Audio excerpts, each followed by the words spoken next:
दोस्तों, जैसा कि आप और हम बचपन से ही भूत प्रेतों की बातें सुनते आ रहे हैं, आप में से कुछ लोगों ने तो भूतों को अवश्य देखा होगा। हालांकि भूतों की सच्चाई को आज का विज्ञान नहीं मानता है, क्योंकि इन भूत प्रेतों को व्यक्ति केवल महसूस ही कर सकता है। हम भूतों के बारे में प्रमाण नहीं दे सकते हैं कि भूत दिखाई नहीं देते हैं, लेकिन हिंदू धर्म ग्रंथों में भूतों और प्रेतों के अस्तित्व को स्वीकार किया गया है। गरुड़ पुराण के प्रेत कल्प में भूतों के बारे में विस्तृत उल्लेख मिलता है। इस अध्याय में राजा बीब्रुवान और प्रेत के संवाद की कथा का विस्तार से वर्णन किया गया है, जिसमें प्रेत ने अपने मुख से यह बताया है कि भूत क्या खाते हैं और वे किस जगह रहना पसंद करते हैं, वे कब प्रसन्न होते हैं, कैसे लोगों पर वे बुरा प्रभाव डालते हैं। साथ ही इस वीडियो में हम भूतों से बचने का उपाय भी आपको बताएंगे, जो कि गरुड़ पुराण में वर्णित है। जी हाँ दोस्तों, आप देख रहे हैं दक्ष टीवी इंडिया यूट्यूब चैनल। आज का वीडियो बड़ा ही इंटरेस्टिंग होने वाला है। यदि आप हिंदू धर्म के गरुड़ पुराण में विश्वास रखते हैं तो इस चैनल को सब्सक्राइब करके वीडियो के अंत तक जरूर बने रहना। दोस्तों, इस दुनिया में भूतों की भी एक अलग दुनिया है जो दिखाई नहीं देती है, मगर फिर भी वो हमारे आसपास ही होती है। उस दुनिया में केवल भूत प्रेत ही रहते हैं। हालांकि हर व्यक्ति इस बात को नहीं मानता, मगर जो लोग भूतों को देख लेते हैं या महसूस कर लेते हैं, उन्हें इनके होने पर यकीन हो जाता है। गरुड़ पुराण के अनुसार भूत प्रेत वही लोग बनते हैं जिनकी कोई आखिरी इच्छा अधूरी रह जाती है, या जिन लोगों का अंतिम संस्कार विधि विधान से नहीं होता है। ऐसे मनुष्यों की आत्मा को शांति नहीं मिलती और वे ही मनुष्य मरने के बाद प्रेत योनि में भटकते रहते हैं। शास्त्रों में लिखा है कि जो व्यक्ति भूखा प्यासा संभोग सुख से विरक्त, क्रोध, लोभ, वासना अतिरिक्त इच्छाएं लेकर मृत्यु को प्राप्त होता है, तो वो अवश्य ही भूत बनकर भटकता है।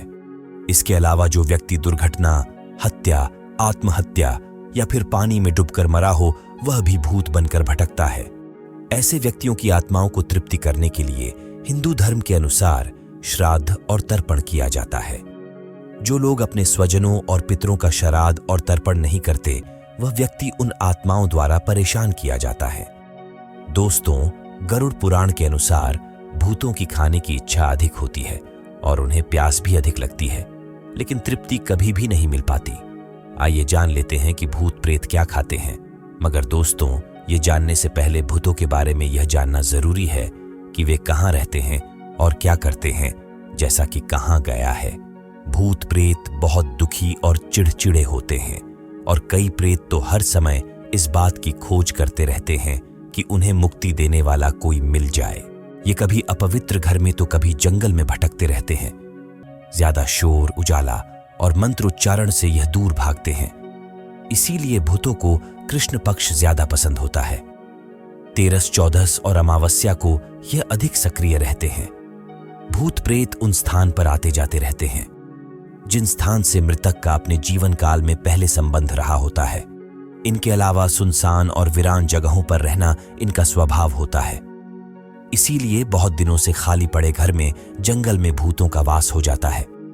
दोस्तों, अब हम बता देते हैं कि भूत प्रेत आखिर खाते क्या है। यह सवाल काफी रोचक है। इसका एक सीधा जवाब नहीं है, क्योंकि भूत प्रेत का अस्तित्व ही विवाद से भरा हुआ है। अगर हम माने कि भूत प्रेत सच में होते हैं, तो उनके खाने से संबंधित कुछ मान्यताएं हैं जो समय, स्थान और संस्कृति के अनुसार अलग अलग है। कुछ लोग मानते हैं कि भूत प्रेत मिठाई पसंद करते हैं, क्योंकि मिठाई में प्राण होता है जो उनके लिए प्रलोभन होता है। कुछ लोग मानते हैं कि भूत प्रेत मांस, मदिरा, रक्त, कीड़े, मलमूत्र, पसीना, लड़ना पसंद करते हैं, क्योंकि उनके पास इनमें से कुछ भी नहीं होता। जबकि कुछ मानते हैं कि भूत प्रेत कुछ भी नहीं खाता, क्योंकि उनके पास शरीर नहीं होता और वे केवल मानसिक संतुष्टि के लिए खाने की चाहत रखते हैं, लेकिन यह मानसिक संतुष्टि उन्हें कभी नहीं मिलती। लेकिन अगर गरुड़ पुराण की बात करें तो इसका सटीक उत्तर अध्याय 7 के प्रेत काल में मिलता है, जिसमें एक प्रेत ने एक राजा को भूत प्रेत क्या क्या खाते पीते हैं इसका वर्णन किया है। तो दोस्तों, अब चलिए गरुड़ पुराण में लिखित त्रेता युग की उस कथा को जानते हैं, जिसमें एक प्रेत ने एक राजा को प्रेत योनि से जुड़े आश्चर्यजनक तथ्य बताए हैं, जिसे जानने के बाद आपको भी अपने प्रश्नों के सारे उत्तर मिल जाएंगे। दोस्तों, एक बार पक्षीराज गरुड़ ने भगवान विष्णु से पूछा कि हे प्रभु, किन कर्मों के कारण मनुष्य मृत्यु के बाद प्रेत योनि को प्राप्त होता है, प्रेत योनि में उसे क्या क्या कष्ट मिलते हैं और प्रेत योनि में वह क्या खाता पीता है, कृपया कर विस्तार से बताएं। इसके उत्तर में भगवान विष्णु ने गरुड़ जी से कहा कि है पक्षीराज, तुम्हारे प्रश्न के उत्तर में मैं तुम्हें त्रेता युग के महाबलशाली और धर्मपरायण राजा बब्रुवाहन के विषय में बताता हूं। राजा बब्रुवाहन धर्म कर्म में विश्वास रखने वाले प्रजापालक राजा थे। एक बार वह शिकार पर गए और शिकार करते करते घनघोर वन में वह भटक गए। बहुत भटकने के बाद जंगल के बीच में उन्हें एक तालाब दिखाई दिया। राजा थकान और भूख प्यास से बहुत व्याकुल थे। उन्होंने जलाशय में पानी पीकर स्नान किया और एक पेड़ के नीचे आराम करने लगे। तभी एक भयानक प्रेत उनके सामने आया और बड़ी विनम्रता से कहा है, धार्मिक व्यक्ति, आप कौन हैं? आपके संपर्क में आने से मेरा प्रेत भाव छूट गया है। तब राजा ने उस प्रेत से पूछा, तुम कौन हो और किन कर्मों के कारण तुम्हें ये प्रीतत्व प्राप्त हुआ है, और यहां इतने डरावने घनघोर वन में क्यों भटक रहे हो तथा किस विधि से तुम्हें इस योनि से मुक्ति प्राप्त होगी? तब प्रेत बोला, है राजा, जिन मृतकों का अंतिम संस्कार श्राद्ध, तर्पण, दशा, खात विधान जैसे कर्मकांड से नहीं होता तथा जो लोग अकाल, मृत्यु और पाप कर्मों से मारे जाते हैं, वे सब प्रेत रूप में यहां निवास करते हैं और अतिरिक्त अवस्था में हमेशा भटकते रहते हैं। है राजन, हम प्रेत किसी भी भौतिक वस्तु को ग्रहण कर तृप्ति नहीं हो पाते। इस वन में सुंदर फल विद्यमान है, फिर भी मैं भूख प्यास से पीड़ित हूं, क्योंकि मुझे जल और फल किसी की भी प्राप्ति नहीं हो पाती है। राजा, अब मैं आपको अपने पूर्व जन्म के बारे में बताता हूं। मृत्यु से पूर्व में विदिशा नामक नगर में रहता था। वैश्य जाति में उत्पन्न हुआ था। उस जन्म में मेरा नाम सदैव था। मैं खूब दान करता था। देवताओं, पितरों को नियम से पूजन, तर्पण आदि किया करता था, जिससे वे संतुष्ट रहते थे। किंतु मेरी कोई संतान न होने से मेरे सभी पुण्य कार्य निष्फल हो गए। मेरा कोई मित्र, बंधु बांधव नहीं था, इसलिए किसी ने भी मेरा अंतिम संस्कार नहीं किया। इस कारण मुझे प्रेत योनि की प्राप्ति हो गई और मैं अनंत काल से इसी योनि में भटक रहा हूं। मुझे भूख और प्यास तो लगती है, लेकिन मैं तृप्ति नहीं हो पाता। हमेशा भूख शांत करने के लिए इधर उधर भटकता रहता हूं।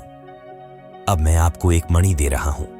उससे प्राप्त धन से उत्तम ब्राह्मण को आमंत्रित करके विधि विधान से मेरे निमित्त और धर्म दैहिक क्रिया का अनुष्ठान करके मुझे प्रेत योनि से मुक्ति दिलाए। इतने में राजा को ढूंढते हुए उनकी सेना भी आ गई और राजा वापस आकर प्रेत के बताए अनुसार प्रेत के नाम से अंतिम संस्कार और अन्य क्रिया संपन्न की। अंतिम संस्कार पूरा होते ही वह प्रेत तत्काल स्वर्ण के समान देह वाला हो गया। उसने राजा के सामने उपस्थित होकर उन्हें प्रणाम किया। उसने राजा बब्रुवाहन की दयाशीलता की प्रशंसा करते हुए उनके प्रति घर कृतज्ञता व्यक्त की और उसके बाद वह अपने पुण्य कर्मों के फल स्वरूप तत्काल स्वर्ग चला गया। दोस्तों, इस कथा से एक यह बात भी पता चलती है कि अमृत व्यक्ति के निमित्त उसके परिवार वाले ही नहीं, बल्कि अंतिम संस्कार की क्रिया को संपन्न कर सकता है। दोस्तों, उम्मीद करता हूं आपको यह वीडियो पूरा समझ में आ गया होगा कि मनुष्य प्रेत कैसे बनता है और प्रेत क्या खाता है, कहां रहते हैं, क्या कष्ट झेलते हैं और उनकी मुक्ति का उपाय क्या है। अगर यह आपको जानना है तो आप कमेंट में इस बारे में लिखकर हमें बताना, ताकि ऐसा ही एक और वीडियो बनाकर प्रेत से बचाने और उनकी मुक्ति के सारे उपाय हम आपको बताएं। तो आज का वीडियो बस इतना ही। अगर वीडियो आपको अच्छी लगी हो तो वीडियो को लाइक करें और अपने भाई बंधु को शेयर करें, और ऐसे ही वीडियो को देखने के लिए हमारे चैनल को सब्सक्राइब करें। धन्यवाद।